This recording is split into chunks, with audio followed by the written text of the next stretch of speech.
창세기 37장. 야곱은 자기 아버지가 살았던 가나안 땅에서 살았습니다. 다음은 야곱의 가족 이야기입니다.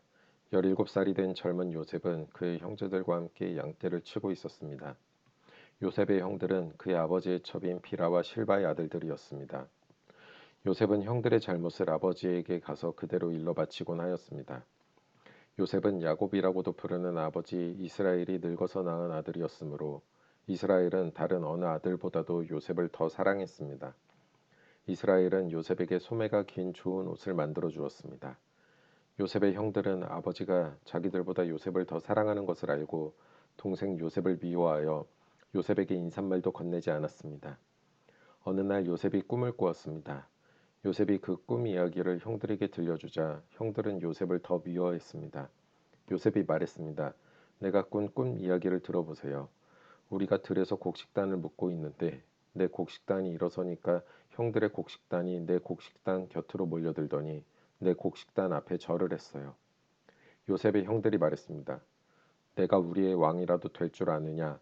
내가 정말로 우리를 다스리게 될 줄 아느냐? 요셉의 형들은 요셉이 말한 꿈 이야기 때문에 그전보다도 더 요셉을 미워했습니다. 그 후에 요셉이 또 꿈을 꾸었습니다. 요셉은 그 꿈 이야기를 또 형들에게 들려주었습니다. 들어보세요. 내가 또 꿈을 꾸었어요. 꿈에서 보니까 해와 달과 별 11개가 나에게 절을 했어요. 요셉은 그 꿈 이야기를 자기 아버지에게도 했습니다. 그러자 요셉의 아버지는 요셉을 꾸짖었습니다. 그게 도대체 무슨 꿈이냐? 너는 정말로 너의 어머니와 너희 형들과 내가 너에게 절을 할 것이라고 믿느냐? 요셉의 형들은 요셉을 질투했습니다. 그러나 요셉의 아버지는 그 모든 것을 마음속에 새겨두고 있었습니다. 어느 날 요셉의 형들이 아버지의 양떼를 치려고 세겜으로 갔습니다. 이스라엘이 요셉에게 말했습니다. 내 형들이 세겜에서 양떼를 치고 있지 않느냐? 내가 너를 그들에게 보내려 한다. 요셉은 예, 다녀오겠습니다 하고 대답했습니다. 요셉의 아버지가 말했습니다. 가서 내 형들과 양떼가 잘 있는지 보고 돌아와서 나에게 알려다오. 요셉의 아버지는 헤브론 골짜기에서 요셉을 떠나보냈습니다. 요셉이 세겜에 이르렀습니다. 어떤 사람이 요셉이 들에서 헤매고 있는 것을 보고 물었습니다.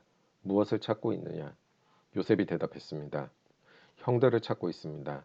혹시 우리 형들이 어디에서 양떼를 치고 있는지 아십니까? 그 사람이 말했습니다. 내 형들은 이미 다른 데로 갔다.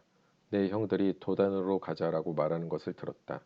그래서 요셉은 형들을 뒤쫓아가 도단에서 형들을 찾았습니다. 요셉의 형들은 멀리서 요셉이 오고 있는 것을 보았습니다. 그들은 요셉이 가까이 오기 전에 요셉을 죽이기로 계획하고 서로 이렇게 말했습니다. 꿈꾸는 애가 오는구나. 저 애를 죽여서 그 시체를 웅덩이에 던져넣자. 그리고 아버지에게는 들짐승이 저 아이를 죽였다고 말하자. 그가 꾼 꿈이 어떻게 되는지 한번 두고 보자. 하지만 그때 르우벤이 그 계획을 듣고 요셉을 구해주려는 마음에서 말했습니다. 요셉을 죽이지는 말자. 피를 흘리게 하지는 말자. 이 광야의 웅덩이에 저 아이를 던져넣자. 하지만 해치지는 말자. 르우벤이 이렇게 말한 것은 요셉을 그 형들의 손에서 구해내어 아버지께 돌려보내기 위함이었습니다. 요셉이 형들에게 가까이 다가오자 형들은 소매가 긴 요셉의 옷을 벗겼습니다. 그리고 그들은 요셉을 웅덩이에 던져 넣었습니다. 그 웅덩이는 비어 있었고 그 안에는 물이 없었습니다. 요셉이 웅덩이에 있는 동안 형들은 자리에 앉아서 음식을 먹었습니다.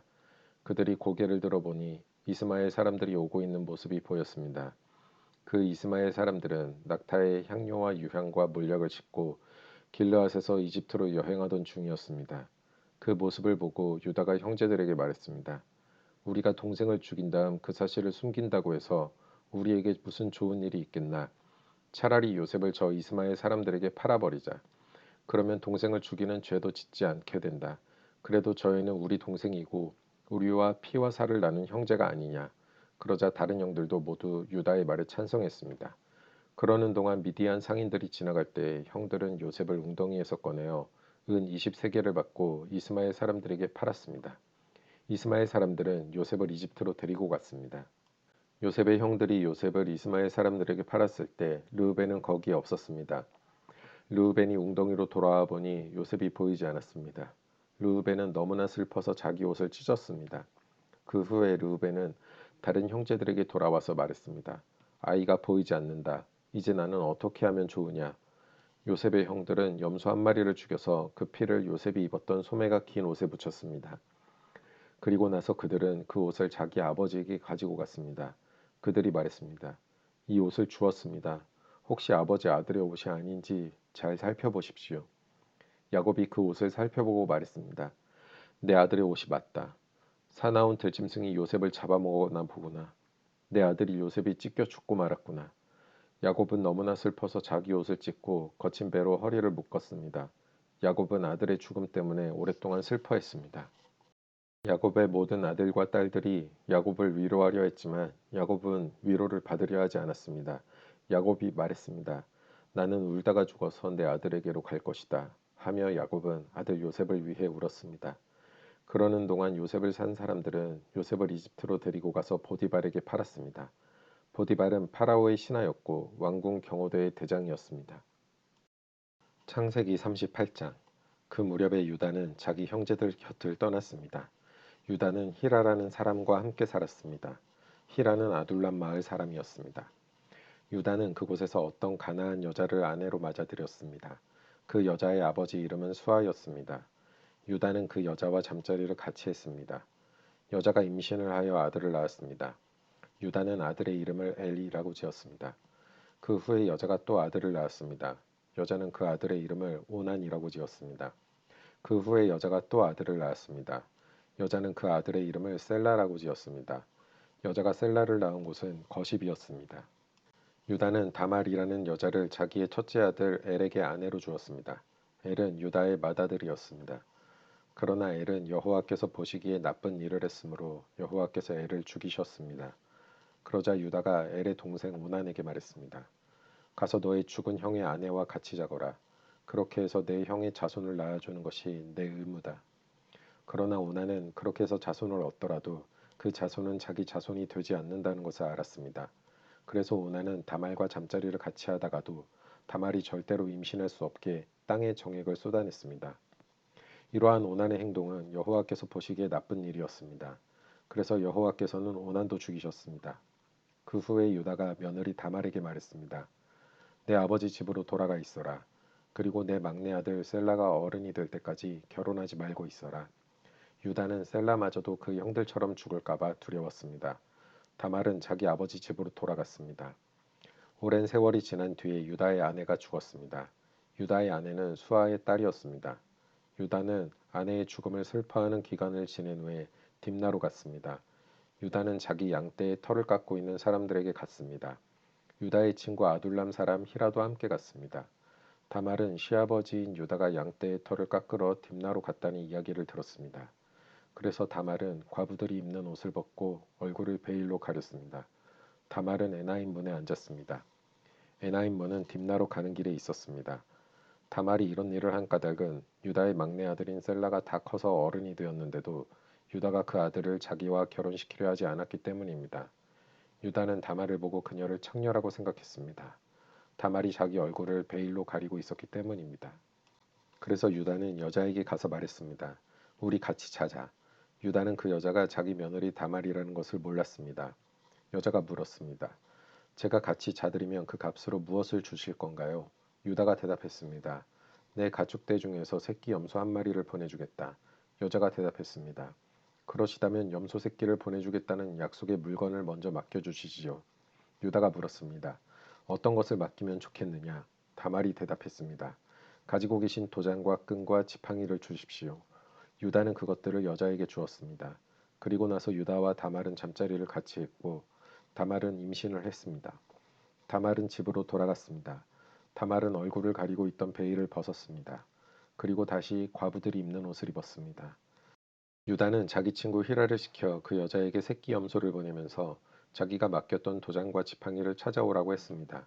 그러나 히라는 여자를 찾지 못했습니다. 히라가 에나임 마을의 사람들에게 물었습니다. 여기 길가에 있던 창녀는 어디 있소? 사람들이 대답했습니다. 여기에는 창녀라고는 없소. 히라는 유다에게 다시 가서 말했습니다. 여자를 찾지 못했네. 그곳에 사는 사람들이 여기에는 창녀라고는 없소라고 말하던걸. 유다가 말했습니다. 내가 맡겼던 물건들을 그 여자가 그냥 가지도록 내버려 두게. 괜히 우리만 망신 당할까봐 걱정했세. 약속했던 염소를 보냈지만 자네가 그 여자를 찾지 못해서 못 준 것이 아닌가? 3달쯤 뒤에 어떤 사람이 유다에게 말했습니다. 당신의 며느리 다말이 창녀와 같은 짓을 했소. 지금 그 여자는 임신 중이오. 그러자 유다가 말했습니다. 그 애를 끌어내어 태워 죽여버려라. 사람들이 다말을 끌어내려 하자 다말은 자기 시아버지께 어떤 이야기를 전하도록 했습니다. 다말이 말했습니다. 이 물건의 주인이 나를 임신시켰습니다. 이 도장과 끈과 지팡이를 잘 살펴보십시오. 이것이 누구의 것입니까? 유다가 그것들을 알아보았습니다. 유다가 말했습니다. 그 애가 나보다 옳다. 내가 내 아들 셀라를 주기로 약속하고도 약속을 지키지 않으니 그 애가 이런 일을 한 것이다. 유다는 그 뒤로 2번 다시 다말과 같이 자지 않았습니다. 다말이 아기를 낳을 때가 되었고 배 안에는 쌍둥이가 들어 있었습니다. 다말이 아기를 낳는데 한 아기가 손을 내밀었습니다. 산파가 그 아기의 손에 붉은 줄을 메어주면서 이 아기가 먼저 나온 아기다 하고 말했습니다. 그런데 그 아기가 손을 거두어 들였습니다. 그리고 다른 아기가 먼저 태어났습니다. 산파가 말했습니다. 어쩌면 내가 먼저 터뜨리고 나왔구나. 그래서 그 아기의 이름은 베레스가 되었습니다. 그 다음에 붉은 줄을 손에 맨 아기가 태어났습니다. 그 아기의 이름은 세라가 되었습니다.